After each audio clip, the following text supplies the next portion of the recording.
In this episode of ICS Connects, I'm speaking with Nicky McGrane, and we talk about her own very personal experience with suffering from COVID-19 and what it took to still run her company throughout this period. So listen in and let's explore the future of exchange. Hello, everyone, and welcome back to ICS Connects. I'm here today with the CEO of Conference Partners International and my good friend, Nicky McGrane. Welcome to ICS Connects, Nicky. Thank you, Matthias. Lovely to see you. Great seeing you. Nicky, I asked you to join us, and thank God you accepted, because you have a very personal experience with the current situation. You yourself suffered from COVID-19, all while you still had to manage your basically global PCO company. So how was that for you? Tell me a little bit more kind of how the COVID-19 experience was for you. Okay. Well, firstly, I just can't believe I got it in that I was probably the fussiest person in the whole office. I closed my office down before anyone else because we had a lot of the team taking public transport, and I was just really concerned they might pick it up. And funnily enough, most of them were very concerned, not about getting it themselves, but by picking it up on public transport and then passing it on to someone else. So I think I was just very, very unlucky. 2 weeks prior to that, we'd been in Athens with Ori and Sissy doing a conference there for HAPCO. And at that time, we just thought, oh, we have to go. We have to speak at this conference. It's important as leaders in our industry that we're seen to be meeting. And then literally the mindset changed 2 weeks later to, no, we should not meet. So it's just interesting how things have changed over such a short period of time. And I was also in touch with Patrizia Bongiorno and John Luca, who obviously, we were after, we were all in Vancouver at your wonderful meeting. We all went skiing afterwards, and literally on the final day of skiing, it broke out in Lombardy in northern Italy, where Patrizia's office was. And just the shock of, oh my God, this is so real now. But I certainly didn't think I would get it. And I was absolutely paranoid. But I got it, unfortunately, through my daughter. She's a softie, and her boyfriend's mother, her brother had died, and she insisted on going to the funeral. And I said, okay, go, but just don't touch anyone, don't hug anyone. But, you know her, Mathias, she's such a softie. She hugged the mother because she was very upset. And literally a week later, she came home and she goes, Mom, my boyfriend's mother's been hospitalized and she's seriously ill. She's intubated. And I went, oh no. And she goes, and I started feeling really bad yesterday. And I went, okay, you have to go into self-isolation, which is very difficult for a 16-year-old. And then literally the next day, I started feeling unwell and very unwell very quickly. So I had to self-isolate as well. And at the time you couldn't get tested unless you had a temperature. That was early March, right? Yeah. It was the 23rd of March this all happened. Yeah. So I'm 4 months into this and sadly still suffering from it. So I think for the first 5 days, that was on a Monday. And because you couldn't get tested, but it was very obvious I had it now in hindsight. But you think, oh, it's in my head. This can't be happening. It's my imagination. And I think a lot of people felt like that who did get it. And so by right, you should just go to bed and stop working. But sure, that was the most critical time where conferences were either cancelling or postponing. And one of the first things I kind of made nearly a rule for myself was, it's just a time to get close to your people right now. Yep. Get close to your team, get close to your clients, get close to your stakeholders, including government officials, your national tourism authorities, and all of your supply chain, because it was a real time just to not just be in it for yourself, but to try and find solutions together. So it wasn't really a time for me to just go to bed and put my head under the pillow and try and get better. So I forced myself to keep going, which probably in hindsight wasn't a great thing to do. But at that time I was making really difficult decisions. It was before the wage subsidy scheme came in, so I was putting people on short-term layoff. I acted very quickly. And I just couldn't let my team do that. I insisted on calling everybody individually and just explaining the situation. And, you know, we have to do some short-term layoff or, you know, 3-day working weeks just for the moment. And, you know, we will get you back. But, and I couldn't leave my team to do that. So I did keep going, but I remember on the Friday lunchtime going, I could not wait for the weekend to come just to sleep. So I finally hung out the white flag on the Friday lunchtime, and for 4 or 5 days, I literally just slept 19 hours a day. I literally just stopped, woke up to take medication and eat what I could. But a very, very tough time because you're in crisis. And but you know, at the same time, my team just picked up amazingly. They were fantastic. And in a way, it does force you just to completely delegate and just hand it over. So I guess you really had to learn to prioritize, because you told me you wanted to be there, but you really have very few hours in a day, if even hours, that you actually are probably strong enough to work. So you really prioritize what is it that you have to do and what you can delegate, I assume, right? Yeah, that's right. And you know, you I think all of us as business leaders, you get into the trenches and you cut your costs and you try and rescue your business. But the next important thing to do is to get out of the trenches and go, okay, I need to find a new revenue stream. I need to think creatively, and what am I going to do now? You know, and I think you must always go back to purpose. And the purpose of what we do is that we gather communities to share what they know. And that's what associations are all about. So, you know, what I did was I literally got all my team online. I said, okay, what do you all know? What are you great at? Tell me what you're brilliant at. And I found out skills that I didn't even know my team were great at. And that was a huge plus of this. There are some great advantages to this situation as well. And so in terms of prioritizing my time, I would say, okay, you do that. You're in charge of virtual online platforms. You're in charge of this. Go off, explore more, share amongst each other. We're not separate departments anymore. I want you to talk to everybody. And they were fantastic at doing that. And then I would come back 5 days later, still feeling pretty unwell, but I'd say, tell me what you learned. Then we would share that, and okay, next step, what are we doing next week? And very quickly, this amazing team, and particularly the young people in my team they were all fantastic, but some of the younger members who wouldn't be that experienced, who don't have that fear, just jumped in and found solutions very quickly. So hand on heart, do you think your team would have had the same opportunity to step up if you weren't sick?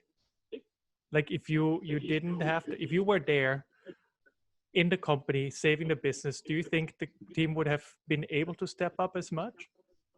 I mean, maybe a leading question, but I'm just wondering. No, that's a really good question. I think I am the type of leader who does allow people to shine. Yeah. However, they shone more because I wasn't around, so they couldn't come to me for questions. And they had I had a bit of sentiment on this. There was a fire in their belly. They were going, okay, we need to take over here now. We're in charge. Because I couldn't be in charge, and I think that brought out fantastic things in people, and I let that keep going. By the way, I didn't just come back when I was well and go, okay, guys, I'm in charge again. I went, okay, you're fantastic.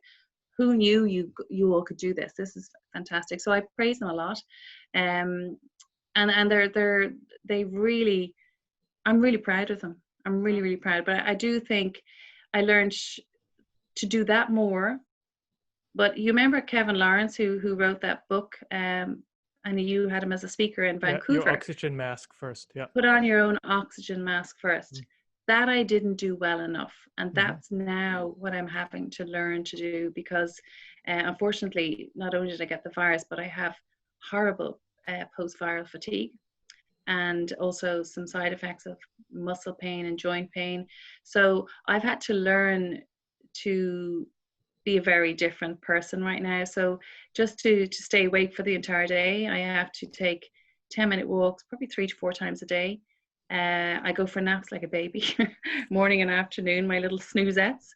And that's also taught me to kind of prioritize my own health. I've changed my diet. I exercise very regularly, and you know, put on your own oxygen mask. It literally is getting oxygen into your system, and you know, changing diet completely. So it's amazing what you have to do in situations like this, because you have to keep going. Is that the secret to your kind of like positive nature right now? Because you just said you suffered from COVID. It's now July. You're still suffering. You still have post-COVID issues. Um, by all means, we don't know how long you're going to have those. And you're smiling when you're telling me about this. You're not kind of like, I don't know, you're not looking for sympathy that way. What's your secret to that? Because I know lots of people are kind of suffering under the stress that's currently there. You've been suffering under the stress plus the physical toll on it, and you're so positive and so smiley. Is it nature? What gives you that kind of like energy? Well, you and I always say we have that positivity disease firstly. So I think by nature, I am a very positive person. I really believe in the power of positive thinking. So I'm going to be really honest with you. I am not always positive when I wake up in the morning, because I wake up with numb hands. My feet are like lead. It takes me till about midday to get back to myself, which is why I'm drinking coffee right now, 10 a.m. here. So I actually talk to myself in the morning. Yeah. I go, okay, I know, Nikki, you feel terrible, but you have to get out of bed.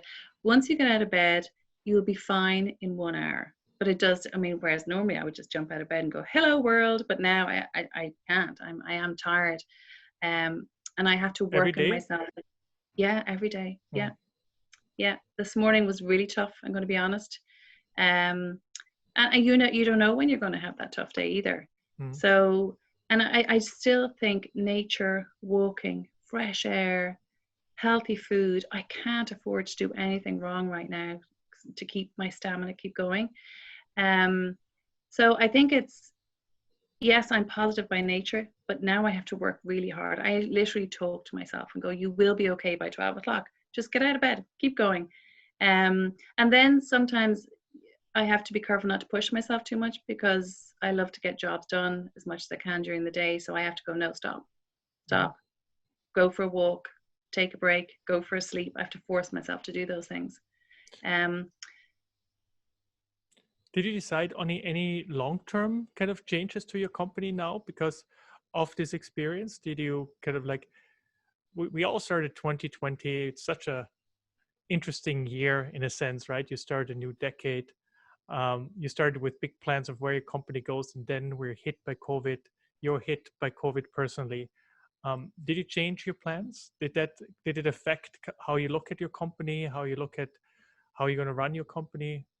What's your thought on that in that sense? That's really interesting, because, you know, I would be a very ambitious person by nature, you know, scale up, grow the business.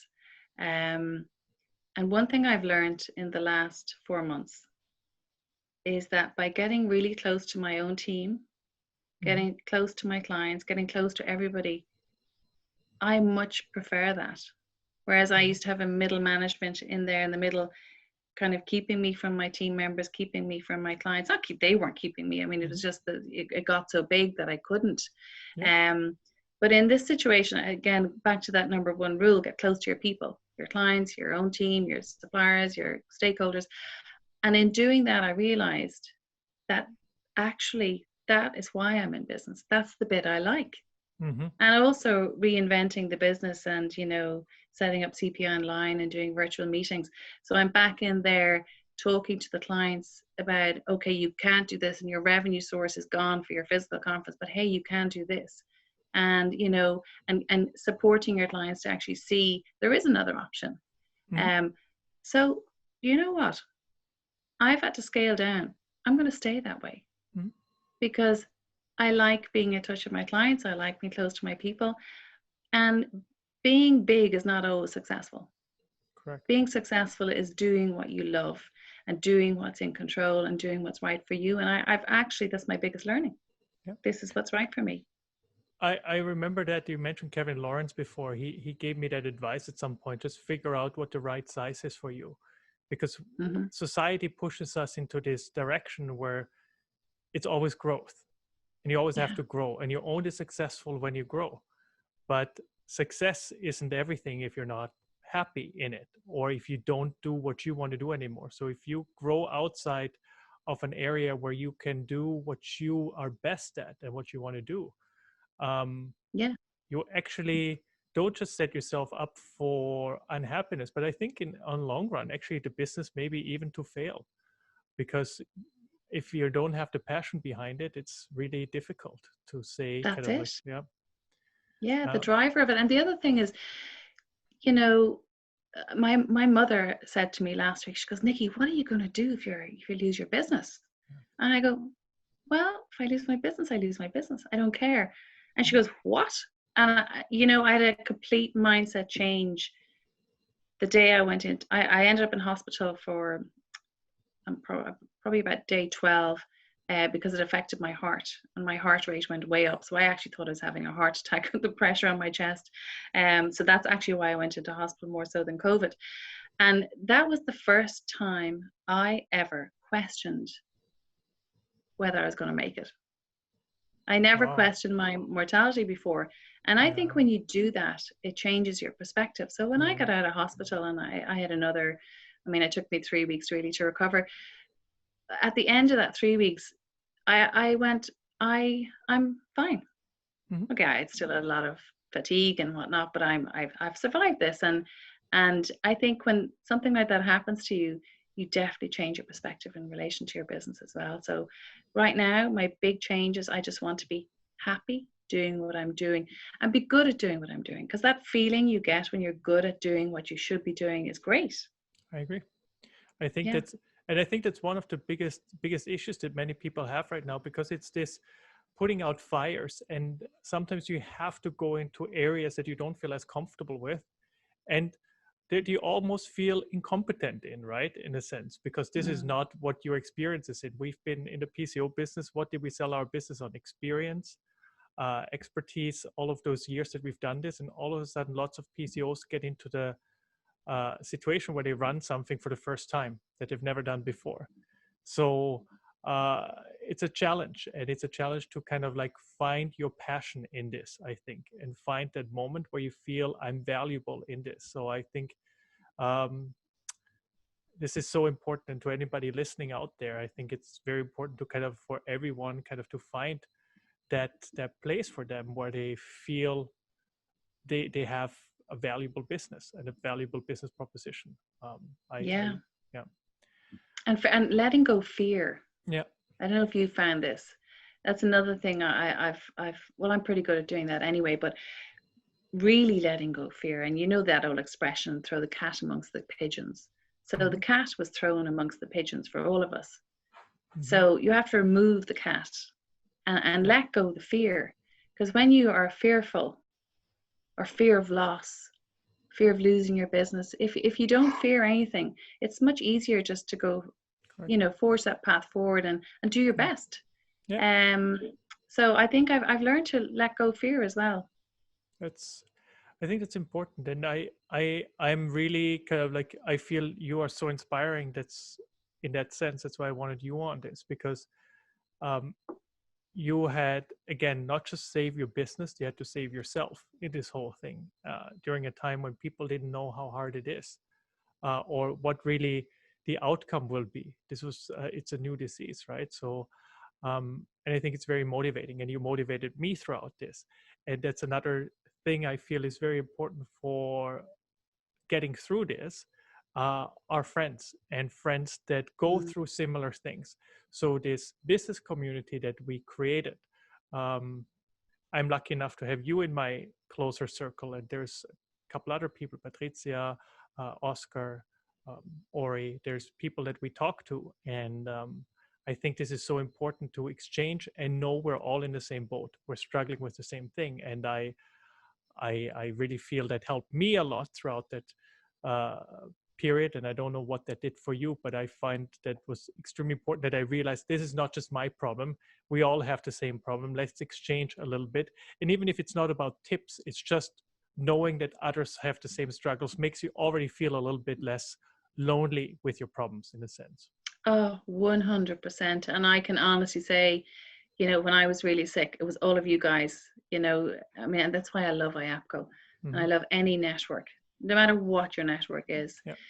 It was those positive messages that you all sent me. And even you, Matthias's mother, for all of you listening, one of the side effects I have was freezing cold feet. So my dog, my young puppy dog, who actually lay on my bed for the whole time I was sick, ripped up the slippers that your mother gave me. So I contacted Matthias and said, can you get me more of those slippers? And like, even that gesture of your mother, making a new pair of slippers and sending to me, like, that just filled my heart. And I think, Patricia and Gianluca, you, Sheriff, Oscar, I mean, so many people, Ori, so many people were so good to me. And not just inquiring about health, but anyone I asked, you were all competitors, but we all just collaborate really well together. And, any questions I had on tech questions and doing virtual meetings, I would pose that question to people who I'm competing against, and the answers would just come flooding back. And I do think it's another positive that's come out of this is that it's a lovely time to share friendships and take care of each other. Right. And we're all in a really challenging situation, and we're all conference organizers, and we can't be organized right now. We don't know what's ahead of us. We have no crystal ball, and we're all time-driven professionals who need to know what's happening at every time. So it's difficult for us, but I just love the way we've all come together as friends to support each other during a tough time, and that's what life's about. That's what's important. Couldn't agree more. And I hope people listening do have that network, and if not, then they need to make sure they look for other professionals. It's really one of the most important things. So COVID hit us extremely out of the blue. Nobody could be prepared for it really, but there's certain things that can be in place to be prepared for a crisis like this. So we don't know what the next will be. It could be a financial crisis. It could be another pandemic. It could be just regional pandemics. It could be anything. In your experience with what you've gone through now, what do you think are some of those things we as leaders and we as companies or PCOs or companies in general should have ready, so we're ready for the next crisis, so we are not basically like deer in the headlight? Yeah, I think right now it's so important that we all are as agile as we possibly can be. And I equate this to playing tennis. Mm-hmm. If any of you were taught how to play tennis, you stand in the middle of the court, you bend your knees, and you're ready to pounce. You're ready to go right, left, back, frontwards. Any ball that comes at you, no matter how hard it is, that you're ready to hit it back. And I think that's what we all need to focus on right now is we don't know what's ahead. And to be honest, there's a lot more research. We did a virtual meeting about 4 weeks ago for COVID researchers, trials, methodology. And I listened to every single session because I'm obviously very interested in the long-term effects of COVID. When this research starts coming out, I think it's going to put the fear of God into everybody, because there are a lot of long-term effects to this disease. Once that gets out, I think there's going to be more fear in people, and that they will not travel, they will not attend meetings. And I'm not, and I'm the positive person, mm-hmm. but the realistic view is this. Unless there's a vaccine, God knows when that will come. But I think we all need to be ready to be doing virtual for 2021. And I don't see that we'll physically meet until 2022. And even at that, I think there'll be reduced numbers. We've had a health crisis, we have an economic crisis, but we also have a climate crisis. And it's not just about the economics of traveling. It's also flight shaming. People have now seen how the environment has reacted to mankind stopping and not destroying our environment. So I think the long-term effects of that are also going to mean people are not going to travel as much. So I think we just need to be really agile, really ready. We need to be very creative. We need to be very curious. We need to be very brave and just try new things. I think that's a perfect sentiment, and a perfect sentiment to also maybe end this on, because I feel I want to leave people with this thought of positivity and the openness to trying new things and really kind of looking out for what the next thing is. And I think the other thing that I really learned from you in this conversation is just making sure you have your team ready to take over when they have to, right? You're not abandoning them as a leader, even when you're that sick, but you need to make sure they have the tools to take charge when it's time to. And I think that is so important. And also, you have a lot of young people or just people in general in your company that have hidden talents, and you don't always know about those hidden talents.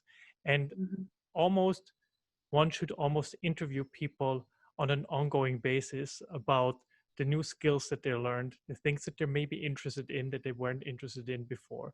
Because it's not just what people learn at school, it's what people learn in life that could be extremely helpful to a company in a situation like this. Because I think most people that helped us out are actually helped us out with their knowledge that they acquired not at university, not at a job, but probably somewhere at home. And that was extremely important. Yeah. Yeah. But also for teams to take care of each other. Yeah. I mean, I know initially it's not so much now, people are getting very, adapting to their environment. But we found that a lot of the extroverts were really struggling at the beginning. So we buddied up all the introverts with the extroverts. So it's not just about us taking care of our teams, but encouraging our team members to take care of each other. Yeah, that's very good. It's a very important point. Nicky, we hear that you're still suffering, but you're getting hopefully better. How's Anna doing? Anna is fine. She has youth on her side, so she had maybe 3 days of feeling poorly in her bedroom, but she has had no side effects. She's in flying form. She self-isolated for about 10 days and then escaped and is out having lots of fun with no side effects. Thank God. Yeah. Excellent. She's great. Well, and I hope your side effects will subside very soon as well. And Me you too. can get back to normal till we meet. Good. And thank you, Mathias. This just having this conversation and getting these messages out there is very important. So well done, you. Thank you so much, and thanks for being part of this. And not at all. And thank you everyone for listening in, and hopefully see you next time. Thank you.